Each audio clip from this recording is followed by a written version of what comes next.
ஏய், கடவுளில் வந்து எல்லாம் தூங்குறீங்களா? ஆ, அம்மா பொண்ணு 2 பேரும் 3 பேரும் வேறு இடம் கிடைக்கலையா உங்களுக்கு? தூங்குறத பற்றியா?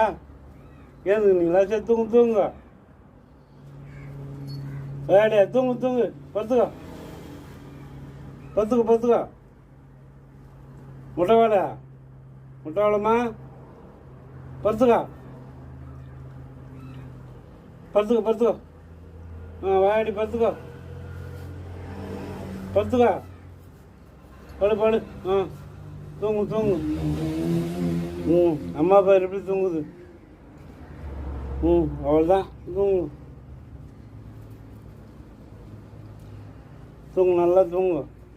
ராத்திரியே காவல் இருக்கணும். தூங்கு.